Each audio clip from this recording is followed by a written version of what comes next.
What's up, Unstoppable Squad? Today we have another wrestling podcast for you guys. I'm Unstoppable Denominator. Over the phone we have... What is going on, guys? Pistol Pete here. So, reason why we are over on the phone is because I'm under the weather today. So, hopefully next week I'll be much better. We'll have you over here and Vulture. I was planning on having Vulture here this week with you anyways, but I'm feeling under the weather. Okay, yeah, that makes sense. Because he's down in the dumps right now. So, I'll maybe if you remind me to tell you what's going on after the pod, I'll let you know.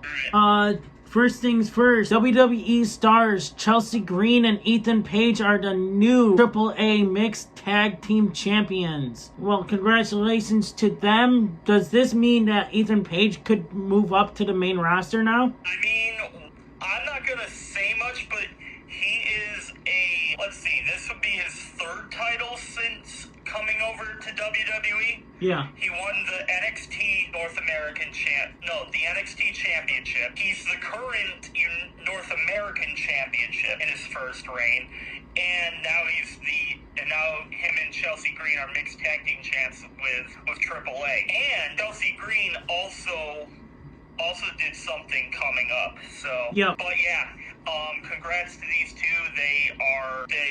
They're two of the best in the promotion, in my opinion. Agreed. Also, with Chelsea Green, she won the U.S. belt against... you're just going to go straight into it.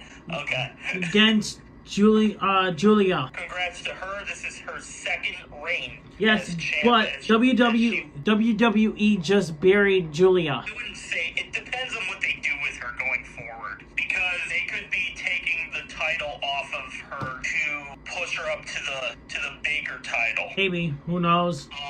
And let's not forget, she's a former NXT Women's Champion. So maybe this is their way of pushing her up, but only time will tell to see if she got buried from this. I don't think she did, but I definitely see the arguments for it, because of a certain other superstar that we'll talk about later in the podcast. I do believe just got buried, but I think that was self-inflicted. We'll get to that when we talk about it. Okay, if I know what you're talking about, but it's going to be interesting to see what the WWE does with Guilia and also with Chelsea Green and Ethan Page going forward. Yeah, I agree. As far as Chelsea Green and Ethan Page go, congrats to them. They seem to have good chemistry together, and we'll have to see what happens. Now, they're both dual champions too. Right. Which I think that's the first time that's happened in quite some time, at least, right? Because I don't remember a tag team that had both titles a while. I think the last one, it was the Usos. There's a little fun fact for you too. But do you think that WWE could make the jump and make a mixed tag team championship? I don't see why they haven't already, to be honest. They should have done it when they did the mixed tag team tournament back then. Yeah, exactly. Instead of the charity and bull crap. I'm very surprised that they haven't done it by now, because there's been so much focus on mixed tag teams in the promotion right now. So, and you see other promotions having mixed titles, right. And I don't understand why WWE hasn't implemented it. I'm sure by having two WWE superstars win a belt like this, they're gonna form some sort of title for it. That wouldn't surprise me in the slightest if we see that introduced at WrestleMania or something. They should have jumped to the board when they did the mixed tag team tournament. I agree, because that would have made those tournaments feel a hell of a lot more meaningful than they do right now. Yeah, because half of the superstars that competed in them, I believe, are gone, right? Yes. Right? Half of them that was in this last one, yep, I believe they're gone. And one is due to injury, and I don't know, I think he's still signed with the WWE, but he's just probably doing special things for him, is Braun Strowman. I thought he got released. I don't know. I thought maybe he's still signed with them. Yeah, it says It doesn't say he is still with the promotion. Braun Strowman is currently not signed with WWE. Yeah, he's not signed with WWE. So he got released in May 2025. Yeah. So he has stated he is semi-retired. But he is currently doing a TV thing on the USA Network. Yeah, it says that right here on the Wikipedia page, it said that WWE considered bringing him back in part-time capacity between 6 months to a year, despite his left leg being 15% paralyzed. Yeah, which I don't think they should if it's paralyzed. Yeah, I don't think so either. I think maybe they should have him do a commentator or backstage role or be a coach or something. Yeah, like Corey Graves is doing it, and a bunch of other superstars are doing it too. So. Or it could be like Big E. Have him like Big E. Right. But like right now he's doing his own project, like the TV show Everything on the Menu with Braun Strowman. Oh yeah, I saw an advertisement for that. Yeah. On I believe it was SmackDown. Yeah, but it was on Raw or SmackDown. I saw an advertisement for it. Yeah, it's good for him that he still is out getting his name out there, but it's just a shame to see what happened with him, because that sucks that his leg is 15%. Anything else you want to add? I think it's good that he's getting his name out there and doing TV stuff but yeah, I think for the most part I think retirement might be his best option right now. Aside from that, I don't really have much else. Alright, so next we're moving on. We got Cody Rhodes says his next WWE deal will be his last. Damn, I did not expect to be talking about this. Holy crap. I always forget that Cody's been around longer than it feels like he's been around.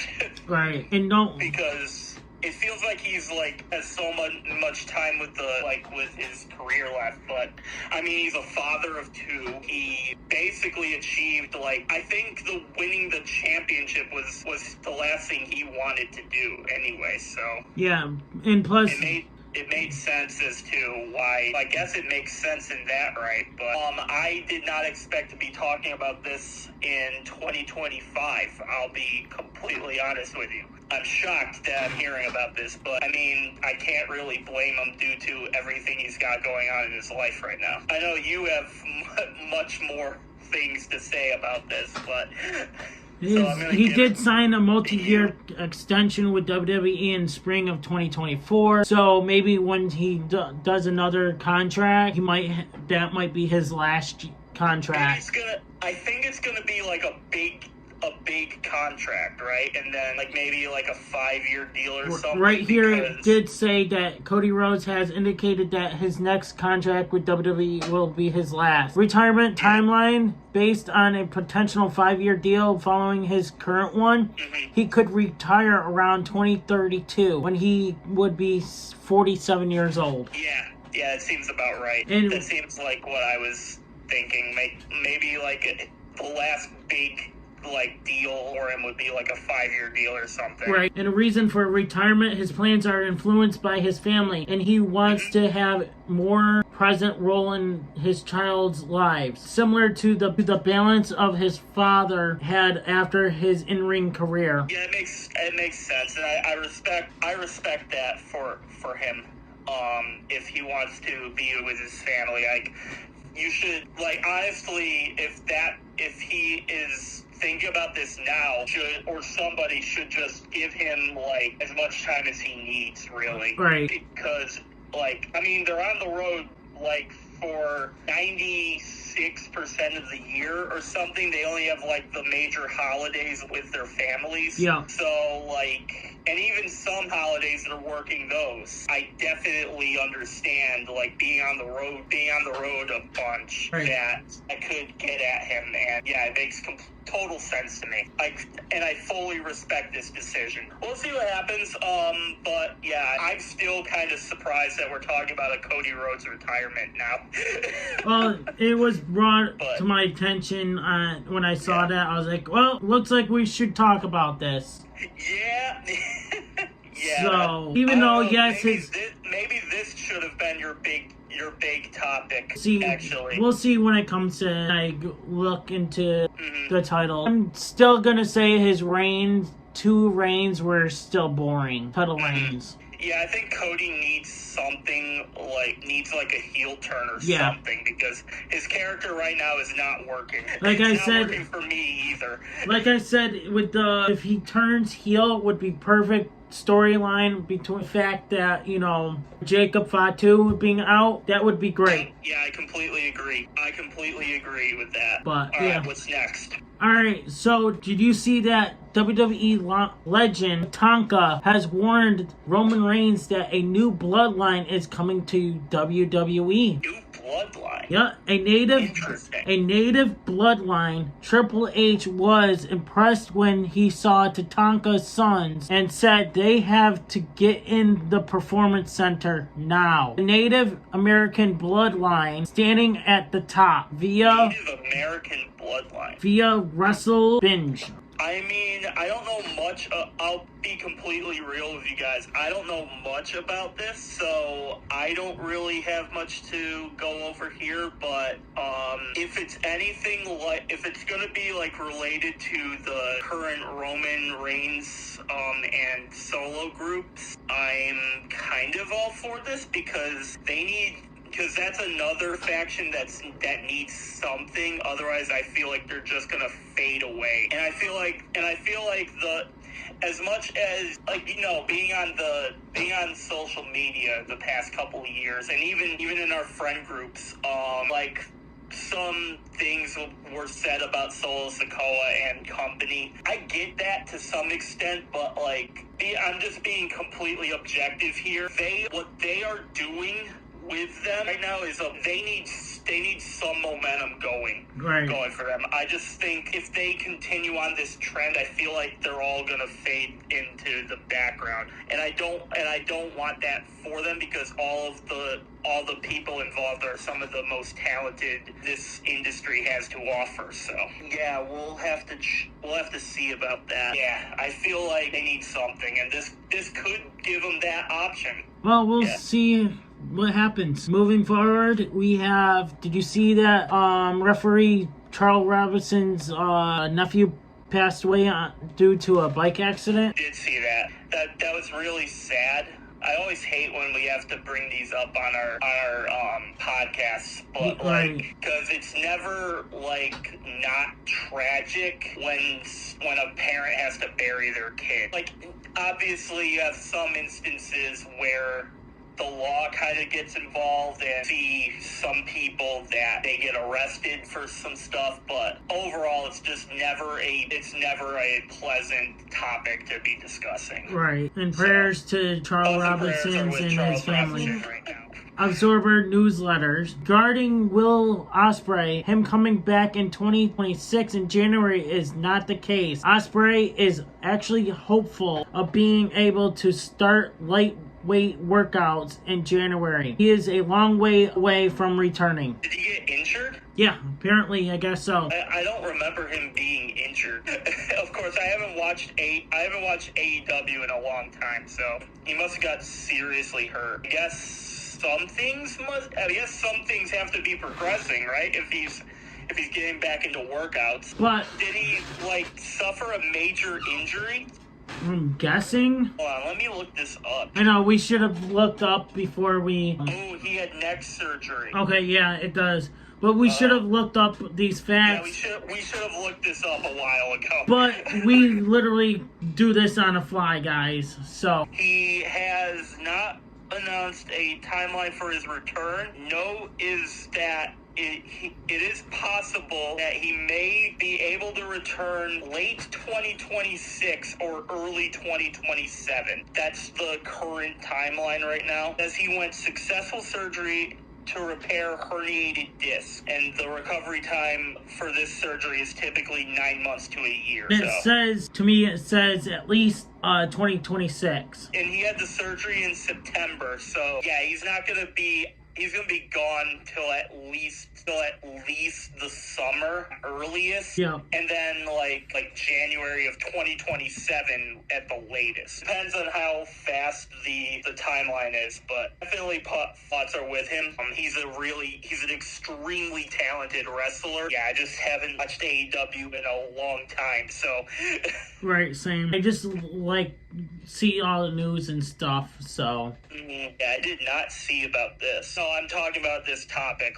I did not Oh, okay, yeah. Yeah. It brought to my attention, so I was like, all right, we got to talk about this since we know we do talk a lot of stuff about wrestling on this show. Speaking of injuries, Kevin Owens has been seen training at the Performance Center as well recently.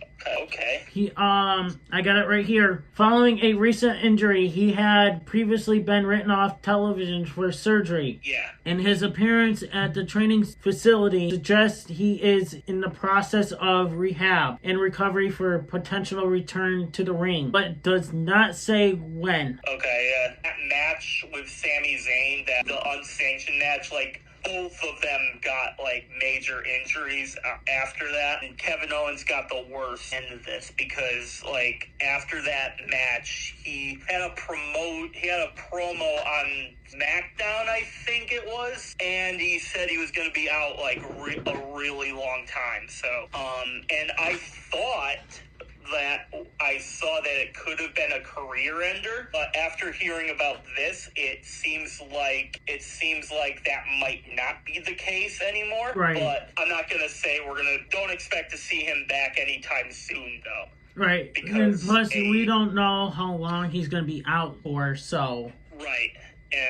And who knows? And on top of that, we don't know if he's going to be cleared to wrestle. He's there just to work out and stuff, but who knows if he's going to be fully medically clear yet. I don't think he will be because the recovery time was last time. Just to give you some context, the last time I read about this, it said that he would be gone from 2 to 3 years. Okay. I'm not saying he's gonna come back this year. This is not me saying this. I just think, he just could be there. He could be there just to work out. Yeah.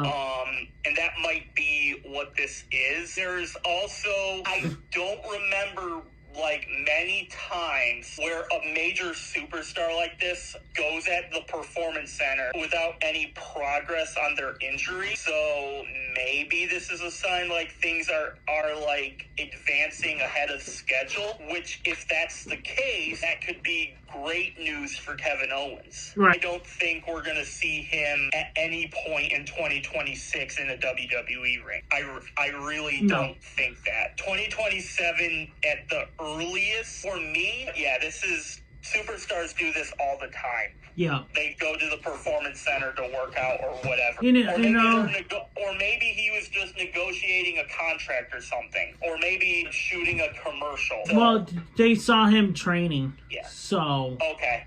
Working out and stuff. But who knows? Like you said, who knows? But we'll have to see more details down the road of this. So, yep, definitely. We'll definitely keep you guys updated. Next subject we have, multiple rumors have circulated that Jey Uso is open to leaving WWE when his current contract expires due to being frustrated with his current booking. I don't see why he'd be frustrated. He's been doing great. Yes, maybe his title reign, maybe he's being frustrated with his title reigns and stuff. Possibly. I understand that, but you need to turn heel, Jey. I think that would be best for it.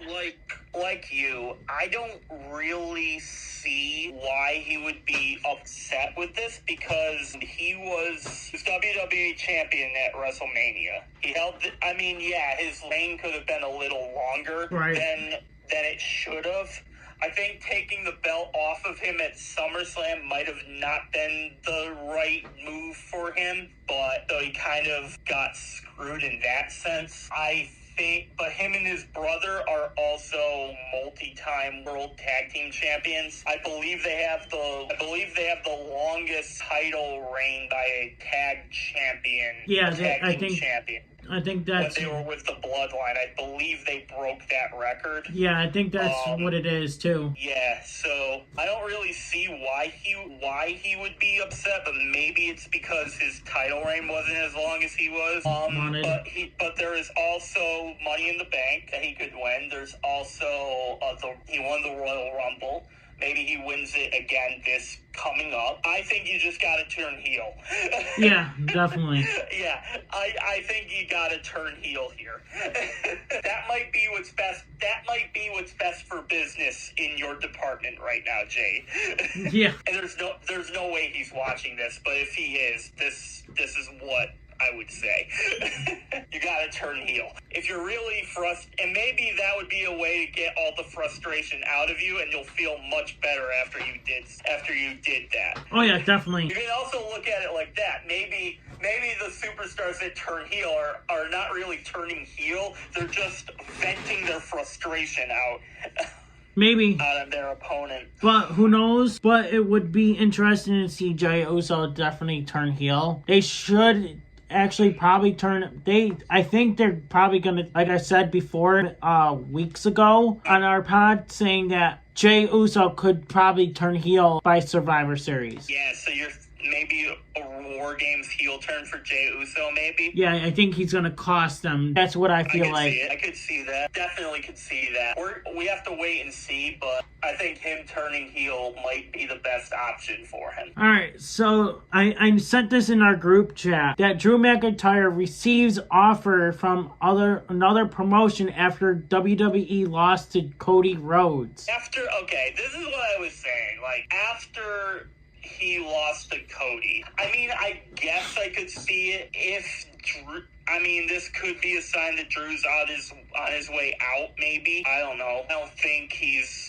I don't personally think he's going to leave WWE. If he is, I don't necessarily blame him after his booking.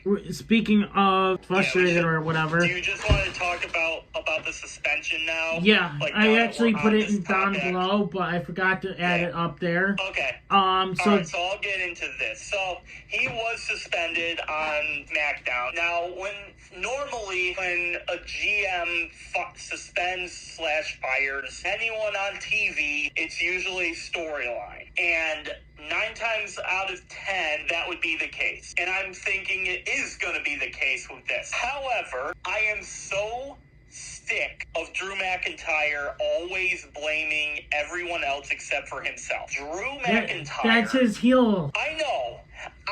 But it feels like it's just opponent after opponent. Like, it feels like he never takes full responsibility for anything. Right. So it feels like this suspension was self-inflicted. I'm sorry, you brought this on yourself. I like Drew McIntyre. I have nothing but respect and love for him as a in-ring superstar. However, even as a heel, when he was with Dolph Ziggler, I loved that heel character. I think that's what they should do with him. They should just make him a character who will, no F's given, take out somebody. They should just book him as a monster heel. But they're doing something to make him sympathetic by having him say, it's always Cody's fault, it's Punk's fault, it's Seth's fault, it's Roman Reigns' fault. Roman Reigns' fault. Come on, man. Yep. This is the type of character that does not work with Drew McIntyre because I'm sorry, I've seen too much tape from his matches before he got to WWE and during his time with WWE and NXT to know that this dude is money. He single-handedly carried this promotion through the pandemic. Yep. So what I'm saying is rework this character. If you want to keep him a heel, that's fine. But enough with this character going, it's this guy's fault, it's that's fault. Dude, stop. enough already. Just get back to doing what you did best, and maybe, Drew, you will win the WWE Championship. Right, and stop blaming someone else. Yeah, it's great to blame someone else, but take the responsibility of your actions. Yeah, and right now, I think his character is going to stay buried. Yeah. Right now, if he doesn't do that, if they don't rework his character, either make him a face and you can build him up, or keep him as a heel, but make him a no F's given type of character, and have him start claymoring everyone into oblivion. Right, like he did to the referee and everyone else. Yeah, like the referee, or like Randy, or remember Randy's character, like a couple of years ago with the punt kick? Yep. Have Drew McIntyre do the same thing, but use the Claymore. Right. You know what I mean? Have him do that. Just don't make him sympathetic and keep him a heel, because it does not work. Otherwise, right now he's buried, but there is a way you can get him out of it. There is a way. Will they do that? That's for time to let us know if they do. I'm just so fed up with Drew McIntyre right now that they have to do something different with him. Alright, moving forward, Triple H says that WWE booking is about having the best storylines and not the best matches. Some people in our business do this wrong. We do not write the shows in WWE based on that'll be a great match. We write them on incredible stories that we can create. Blah, blah, blah. How does that work with each other? Telling stories that can resonate with people that maybe they experience in the real life. Some type of fantastical version of that. Triple H via All In Podcast. Where do I begin in this?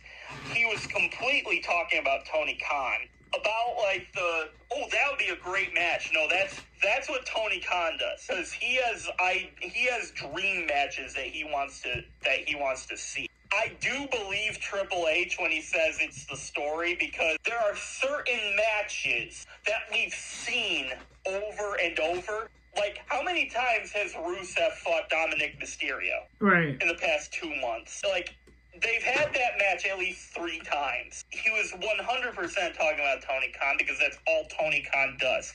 However, Triple H does get stories right. The protagonist, I agree with this. I do think some of his storytelling could be worked a little bit differently. I don't think Triple H is perfect in his booking, but there has been more that I've liked from his booking than not. And I can't really say that I've said that with Tony Khan in a minute, and I certainly can't say that I've said that when Vince was still in charge. Right. Yeah. Well, like we said about last week about Tony Khan and Vince McMahon last week. If you guys watched or listened to the pod last week about what we thought of how, Tony Khan was just the way how he was against Vince McMahon when Vince was in charge. But yeah. That was a couple weeks ago. I felt like last week to me. I know.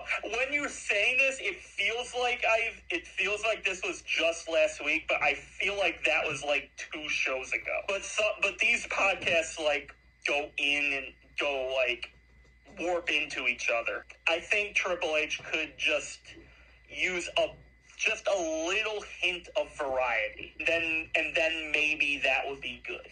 Maybe he would be better, but for right now, I think we're living well. I do want to add this. TKO president says WWE needs to move past Vince McMahon's created PLEs. The only ones they should keep is WrestleMania, Royal Rumble, and SummerSlam. Get rid of the other ones. I think you could just keep the Royal Rumble, keep WrestleMania, keep SummerSlam. Yeah, and Money in the Bank. Keep I think keep Survivor Series and keep Money in the Bank. Definitely. Those 5 pay-per-views. Those 5 pay-per-views keep. Rest you can do whatever you want with the rest of them. Right. Like the rest, like there used to be you can do away with most of the others. Used to be a sizable gap in the way they care. You can notice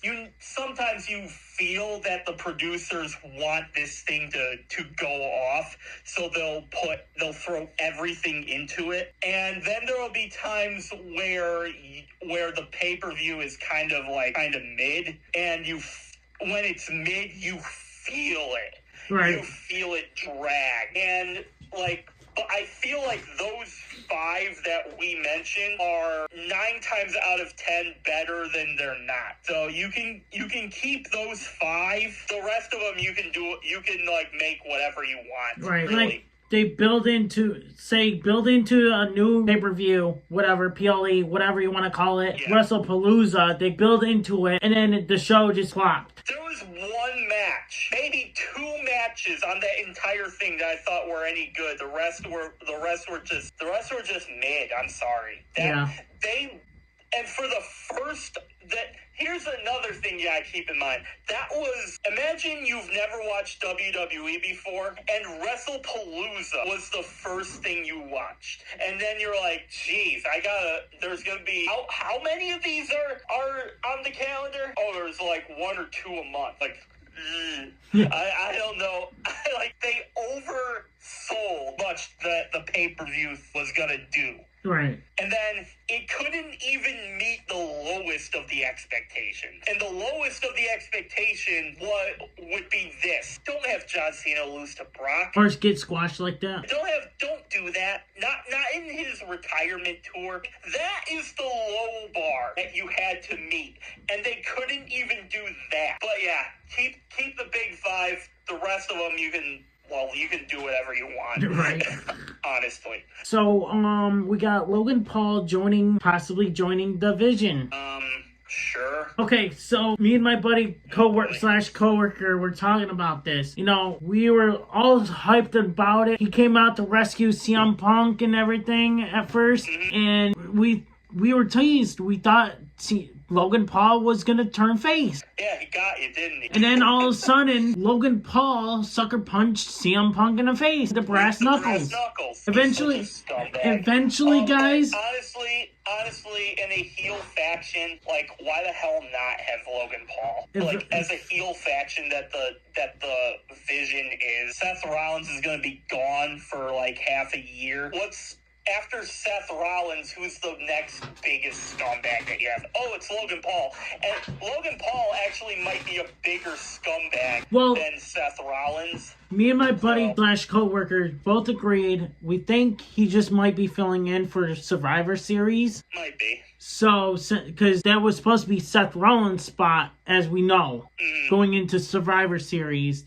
Remember, we weren't expecting that to be broken up until 2026. Yeah, well, until the injury came to play. Came out of nowhere. So, in all honesty, I'm still surprised about that. So maybe Logan Paul's just filling in for the Survivor Series spot for now. It could be. Who knows? Who knows going forward? But I feel like it would be great to see Logan Paul side the Vision, the leader. Yeah, honestly, you know how I feel about Logan Paul, but honestly, that would be interesting with him. I could see that working. I could also see it being a giant failure, but honestly, that could be interesting. And guys, if you guys are listening to this podcast at this point right here, eventually I will be interviewing Pistol Pete here on our main YouTube channel of the podcast, where I'm going to be talking about why he hates Logan Paul. Oh, God. So we're... Do I have to make a list? I mean, if you want, like a homework assignment. I mean, if you want, we can put all in a podcast. Nice. When I feel better and when we got the time. So, but yeah, it would be great to listen to why he hates Logan Paul. That would be the number one topic of the podcast. Pistol Pete hates Logan Paul for this reason, and why Unstoppable Denominator loves Logan Paul so much. That would be see. That's more interesting. That would give you insight on. That would give us more insight on you. Why do you love Logan Paul? I mean, we can mention that both in the podcast right there. Yeah, that's an idea. You know, right I'm writing it in. I'm actually writing in your. On the fly, right there. I'm actually writing that in your podcast right here. Oh God. Okay. Why does the Unstoppable Denominator like Logan Paul so much? Okay. See, that would be more interesting. So that's we in both your have some homework assignments to do. that's in your list of our topics of your podcast. Did you see AEW has officially announced the introduction of a new national championship? Stupid. This is so stupid.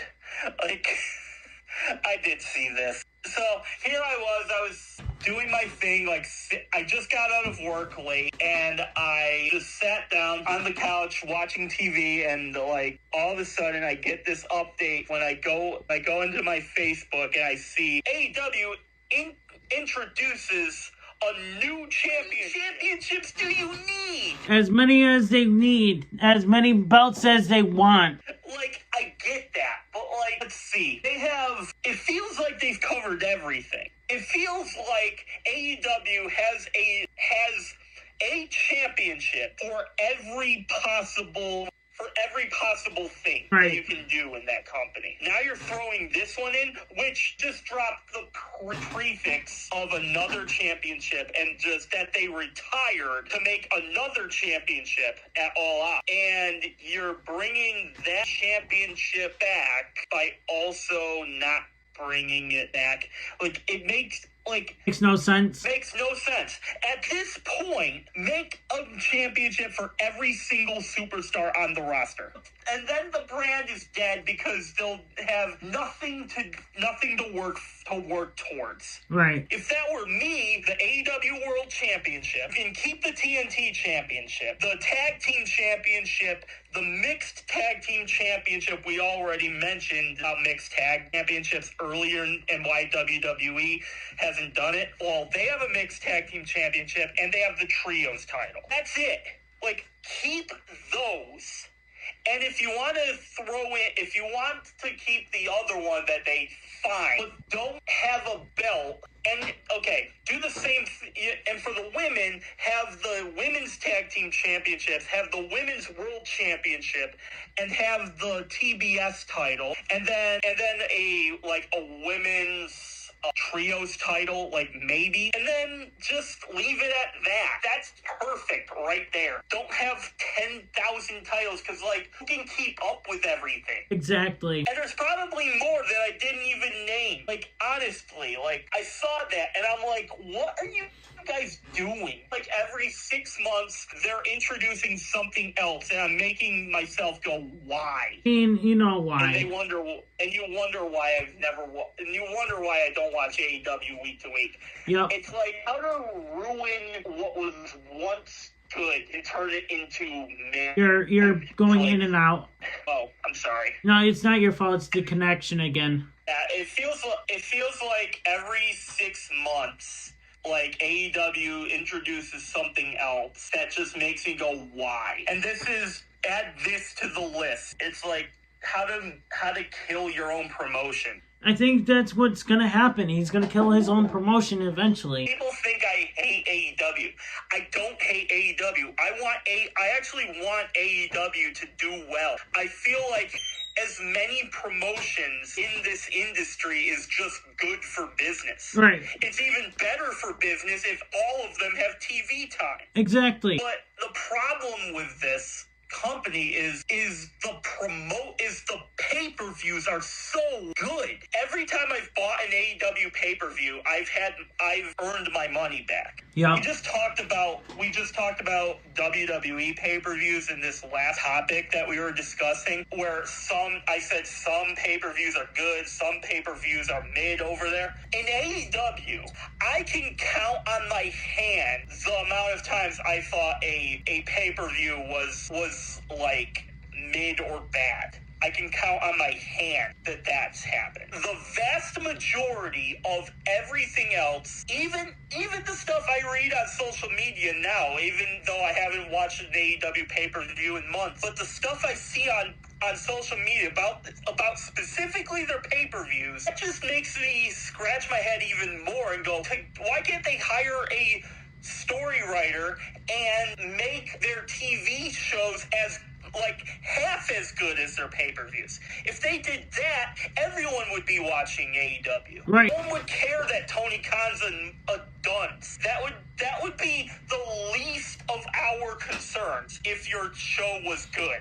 If your show was good and it's run by a moron, fine. At least moron isn't running everything. Pay-per-views are so good. They have so high quality, and the shows, I can't even make it through an hour of AEW now without getting bored every time I try watching. I don't even have time. Stop. I don't have time to watch either WWE or AEW or TNA or any other wrestlings out there because I work overnights. Yeah. And it's hard to even watch it because you get spoiled by it. When you go on your lunch, you get spoiled by the news or on Facebook or something. Yeah, if you're not watching it live, then you're kind of screwed because you're going to be spoiled by it like almost immediately. So your choices are either unfollow all of them and delete Facebook and other, or you get home and then you watch it and you have to worry about, okay, am I going to have enough sleep for my next shift? Which is why you watch the highlights on YouTube or Even something. though I could watch it on YouTube and stuff, but I still don't have time because, one, I'm running our podcast, both podcastings. I'm just saying, like, if AEW can hire a producer, I don't even have to know the guy, know of his existence, other than he's just a generally good writer. You know what? That would be all they need. Someone needs to jump in and be like, hi, I'm so-and-so. I'm going to produce your wrestling promotion. You're just going to be the owner of the show and watch me do your bookings. Like, it would be great if it was Scott D'Amore. It would be great.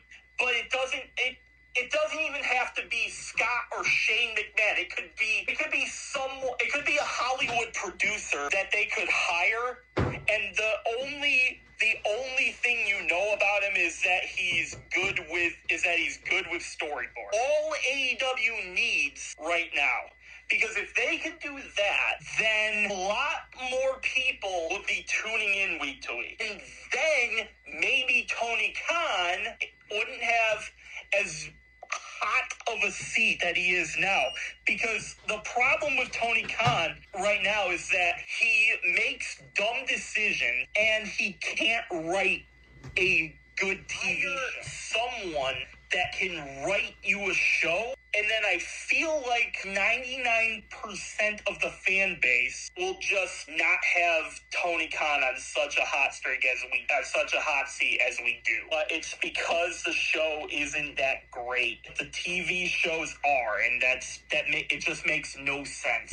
And speaking of Tony Khan, we're gonna move on with Tony Khan revealed that a Casino Gauntlet match will take place at Full Gear on November 22nd in Newark, New Jersey to determine the champion. Of course. Inaugural champion. Nothing else to say about it, but anything for you to say about it or no? Nah, not really. Like this kind of like it's an extension on the last title, on the last thing that we were discussing, like the national championship. I just hope they get the only thing I would like them to do with this is to make it a person that needs a title right now. Yeah. Not give it to somebody that wins it every single week. If this is how you want to do it, fine. Alright, we're gonna move on. Dragunov declines Tommaso Ciampa's open challenge. Bad move. This is interesting. Yes, this is WWE producing wise, but why? Yeah, it might be making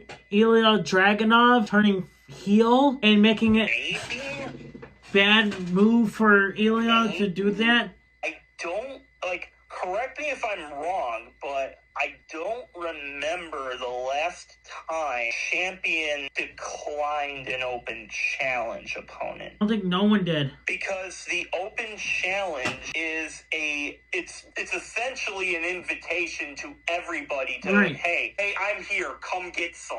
Maybe Dragunov is afraid of Ciampa? Maybe? I'm not sure about that. I'm gonna have to keep my eye on this one because this is interesting, and I'm not sure how I feel about it right now. Right. I'm kind of in that middle middle portion where I'm like, okay, is this good or bad? I'm not if you're asking me right now, I honestly couldn't tell you. I couldn't tell you because I'm not familiar with this. So I'm going to have to keep my eye on this. Yeah, same. We'll have to find out and see if Ilya Dragunov is afraid of Ciampa. If he does this again, though, if he declines another opponent, then I think it might signify a heel turn. If he does it to another opponent, or is it just for Ciampa? I think it might be just going to target Tommaso Ciampa because, like I said, I feel like he's afraid of Tommaso. Because we discussed this already on the podcast. Ilya Dragunov, he got hurt in a live event. Yeah. So I'm guessing this is just me speculating here. I don't know if this is true or not. But maybe Ciampa was involved in it. I don't know. I'm not sure. But like I said, I think he's afraid of him. I couldn't tell you. Maybe that's the case. All right, what's next? Lash Legend is officially on the SmackDown roster, teaming with Nia Jax. Ooh, yay! Oh, where do I begin? Good for Lash. It's about time she called up. I never cared for her anyway. I'm 50-50 on her. Sometimes I like her, sometimes I don't. Do know one thing, I can't stand Nia Jax. And she was the reason that and another thing, I'm a big Alexa Bliss fan. She prevented, even though I don't really like Charlotte either, but she prevented them from getting the win. And it's this is obviously a heel turn in it, but I'm like, why did you do this? Also, if they're trying to make Nia Jax have a partner again, and it's remind me how many partners Nia Jax has had that she stabbed in the back again. Many. Yeah, that's right. Oh yeah, that's right. Many. So everyone she was tagged with. So 6 months to a year from now, she's just going to do the same thing to Lash, and it's and then it's I thought we were friends. And it's do you not see who you're teaming with right now? Right. Nia Jax, the way you have to book Nia Jax, and it's so easy. Just like Drew McIntyre, you make her a superstar who just doesn't give an F, and you just have her I don't know, mow and drop people, or whatever her finisher is, do that, and yeah, don't have her team with a person she's just gonna stab in the back. Right. Oh, but she might not stab her in the back. Cool. Oh, she will. It still doesn't change my opinion that this is a stupid decision. And I don't know who it benefits. Because if you're going to introduce Lash Legend as a heel, she just spent the majority of her time in NXT in a faction. She already has that experience. So give her a solo run. Don't have her immediately team with Nia. It doesn't make any sense. No. My God. Maybe WWE don't have anything up for her up the main roster single. It's clear that their storyboards are shot with Lash, and they're like, want to put her here? Yeah, I guess. Sure, fine, let's do this again. Give Nia Jax another partner. Eventually, she'll turn heel on her partner. Betray her partner again. And it's like, bro, she's done this all the time. You figure out a different way to make her, to do her character right, or does Nia Jax need a new character? Oh yeah, that's probably the case. Oh yeah, that's probably what it is. Feels like we're in an endless cycle between Nia Jax and her partners. Oh, Nia Jax introduces new partner. Great. Partner tries poking a joke at Nia. Nia Jax gets offended, and then Nia Jax turns on her, and then the partner goes, "Why, we're friends." They have a fight, and then it's like both of them kind of fizzle away from each other. Right, and then the other one leaves WWE. The only two exceptions to that are Alexa Bliss and Tiffany, but yeah, the as for the other ones, all right, so we have WWE is now officially selling El Grande Americano singlets for low price of $77.99 on the WWE shop. Oh, $78. Only $78, guys. So now your kids can go buy one in the American Grande Americano. You guys can be El Grande Americano for Halloween. You know what? Year. You know what? Have to spend $78. You know what? The fans will be like, "There you go, Unstoppable. There you go. You can be Americano, whatever his name is." Unstoppable. This is perfect for you next year when we're doing Halloween. Perfect. But you just gotta fork over $78 to them. Plus shipping, depends. Yeah, plus shipping. And tax. So that would be like about $80. $86. $80-something, yeah, in that department. Sounds good. That sounds like a... There you go, Unstoppable. Your next new mask, take that mask off and get a new one. Yeah, okay, I will. Thank you, fans. I know that I should, yeah. You should do you should be El Grande. There you go. I could see that, actually. You'll have a mask that fits you. I'm thinking about getting a new mask anyway. Nice. I just gotta get the money. That is a problem, by the way. Yeah. But yeah, let's go ahead and buy a singlet on WWE.com. I'm on the WWE website right now. I'm thinking about buying it right now. But let's go. Woohoo! Yay! Coming in never. No. What's next? Alright, so Jimmy Uso has disclosed that he selfishly asked the WWE management to let his brother Jey Uso defeat him in just 1 minute at WrestleMania. I don't remember being a minute. It was not a minute. I think it was more than a minute. I think it was. Whatever it was. They've said many times that they just want to have a championship match at WrestleMania, and I guess good for them. But I would have not done that. At least put on a good show. You guys wanted each other to face each other, but not I don't know if it was for a belt or anything, right? No, it wasn't. It was just for a minute. Apparently, it was 1 minute. It was. Oh yeah, I do remember this. Yeah, it was at night one of WrestleMania 40. Jey defeated Jimmy after Jimmy had pretended to apologize to Jey for his actions, in which Jey initially accepted, which led brothers hugging, and then blah blah blah. During the match, before Jimmy super kicked Jey, deceiving him in the process and trying to win the match for himself. That was when they settled their rivalry with each other. Yeah, but it didn't seem like a minute though. No, I don't remember it being a minute. I thought it was like 2 minutes or something. No, I think it was more than that. Interesting. I thought it was like 5 or something. Yeah, I'm looking on here. Full match: Jey Uso versus Jimmy Uso, WrestleMania, 16 minutes and 41 seconds. Oh, so is So is Jimmy saying that he wanted the match to be a minute? Maybe. To, like, get his brother... Maybe he wanted just a minute. Maybe he wanted the match to be a minute, and that's where he's frustrated by. I don't know. But I would feel like you wouldn't want that match to be a minute. I feel like you would have wanted that match to be, and say, hey, we can do this on this stage. I don't know.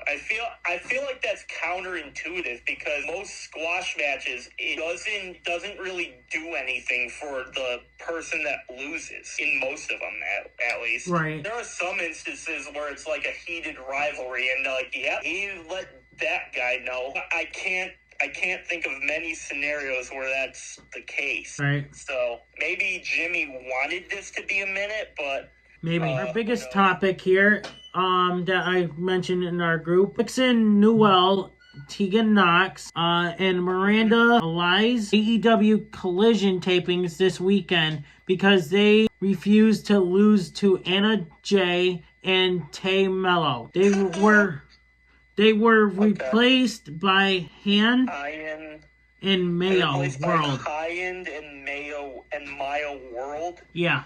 What I heard is that AEW was happy that those two stepped in. I mean, yeah, I would feel like they would be happy because they still have that match to do. Right. And now they have two people that would step up. I guess the first thing I should bring up is Tegan Knox. I know she goes by her real name.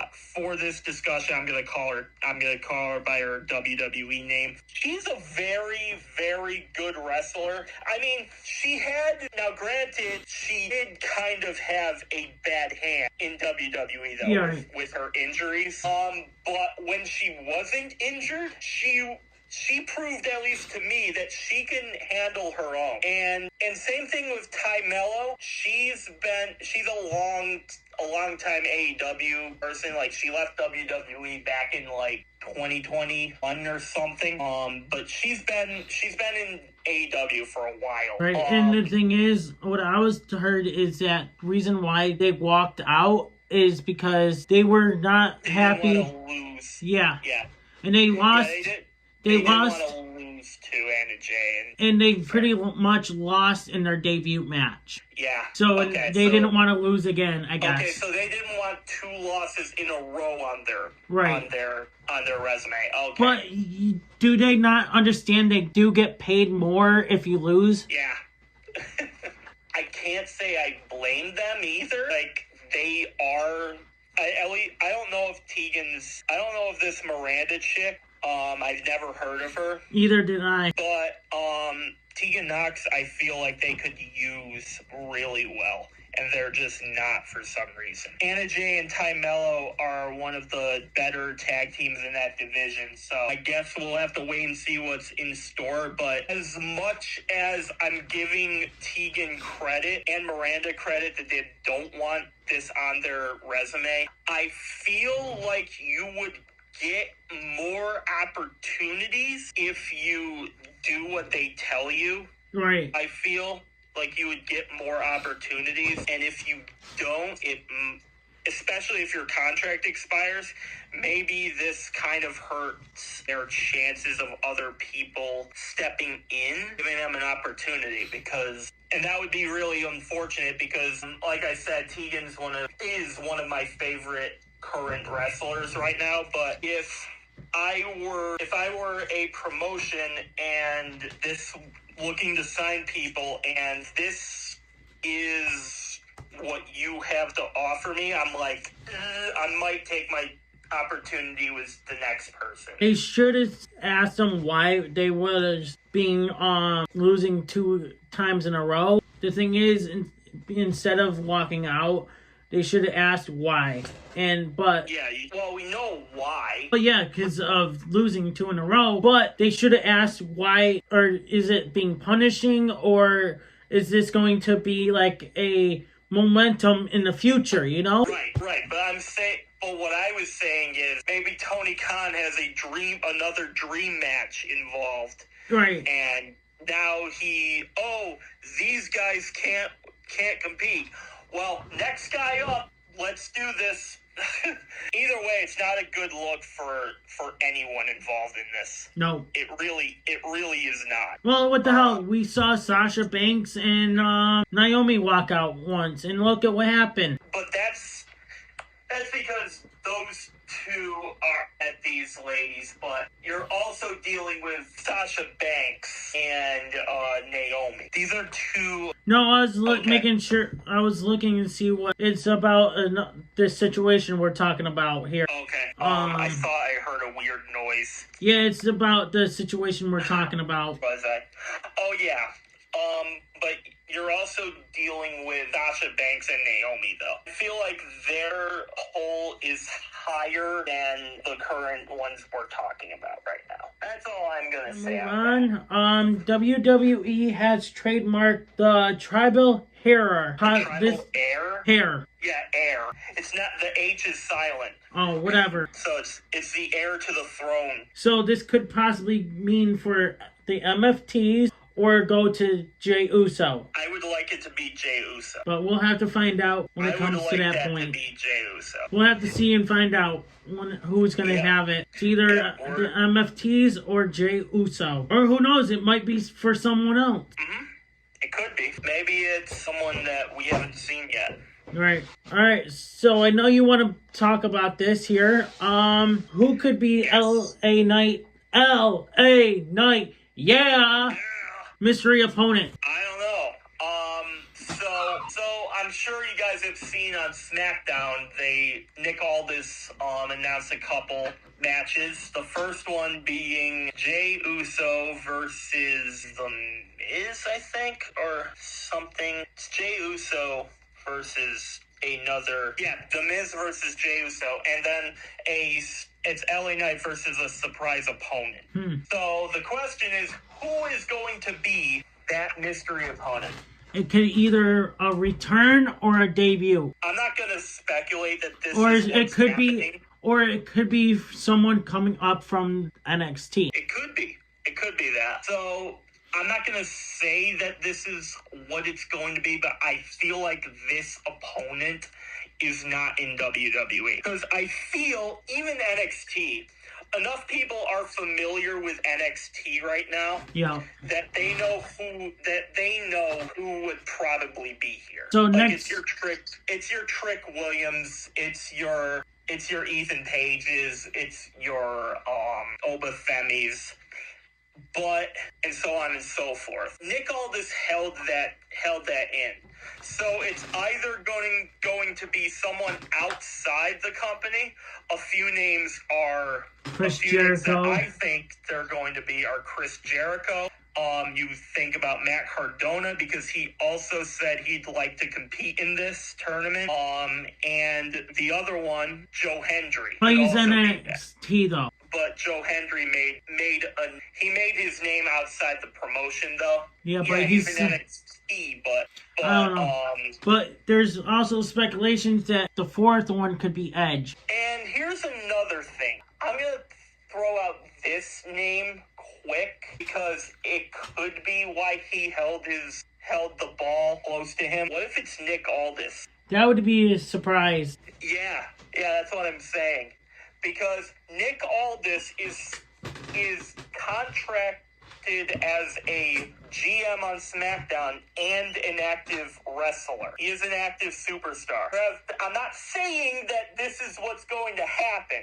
I want to throw this out because it could also be somebody like Trick Williams. Right. It could also be someone like Javon Evans, someone that we've seen before. Or it could be someone on TNA. It could be a TNA superstar. Who knows? I feel like this particular one has to have some oomph to it. Otherwise, he probably would just say it. Because if we get that and then it's our truth, we're going to like, why didn't you just say our truth?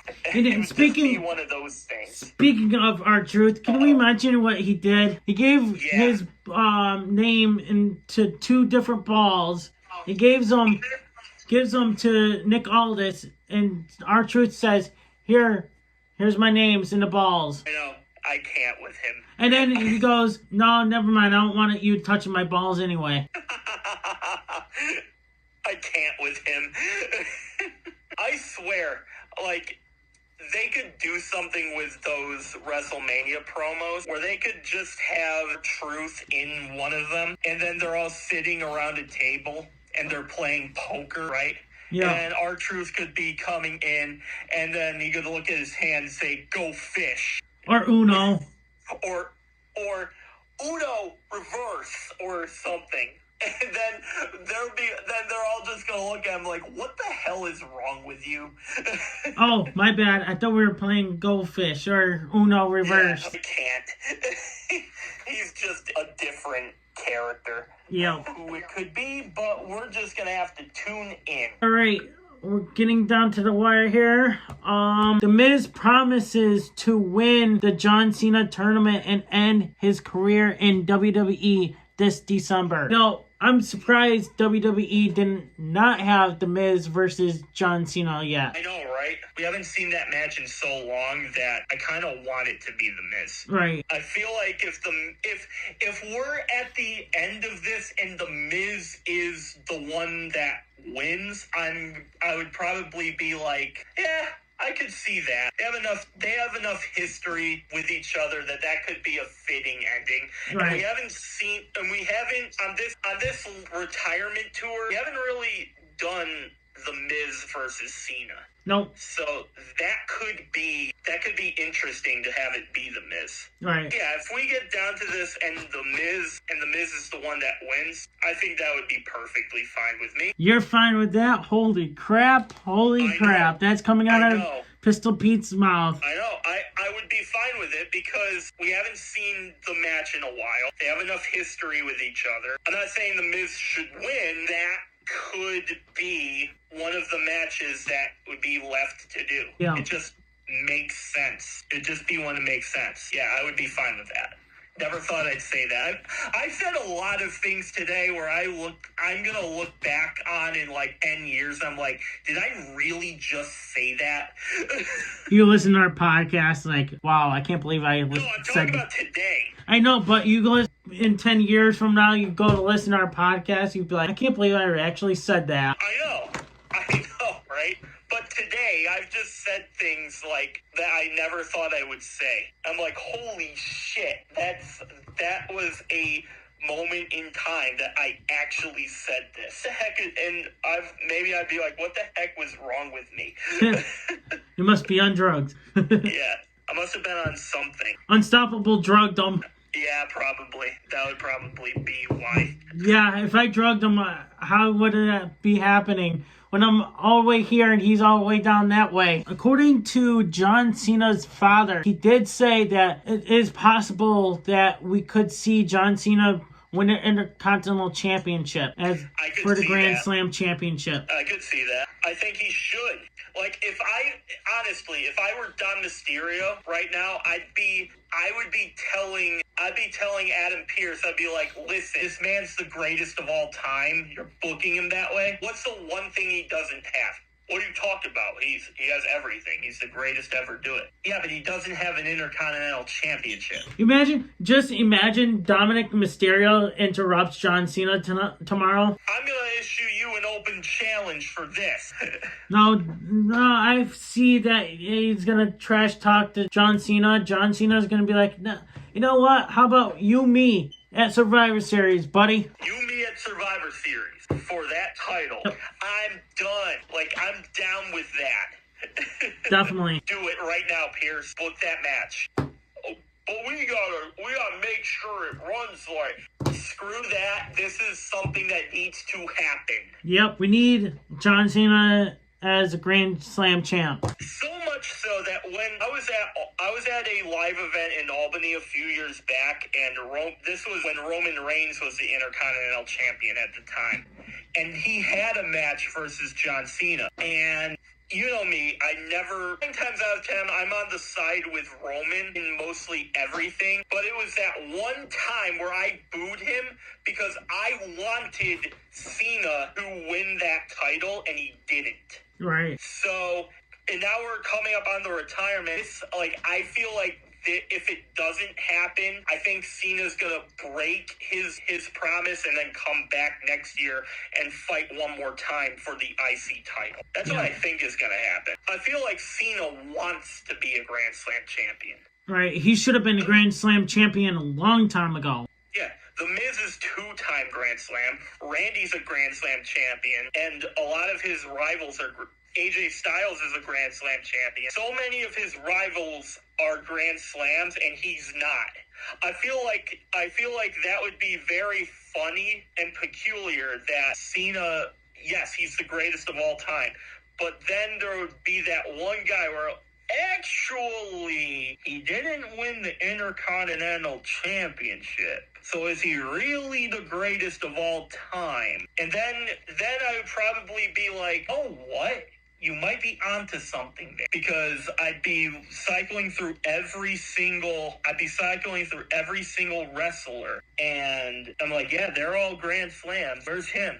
Yep. He might have the most title reigns, but you also know what you get with the most world championship reigns. Also the most world championship losses, because you also have to lose it that many times. If you can make it be that you have won the Intercontinental Championship and add that to your resume, I think you'd be all set. Right. Even if it's just one time so you can have it and then immediately lose it. And to Raw and SmackDown, because it's probably going to be the last Raw and SmackDown you'll ever see Cena on. Yes. So I want to bring this up. Did you see that a fan made GoFundMe for Ridge Holland? No, I did not. Yes, and apparently Ridge Holland claims the GoFundMe was launched without his permission. If I were in Ridge's scenario there, I would probably be grateful, but also like, no, you don't have to do this, right? Right, but he said that he does want to give the money to the charity. I saw.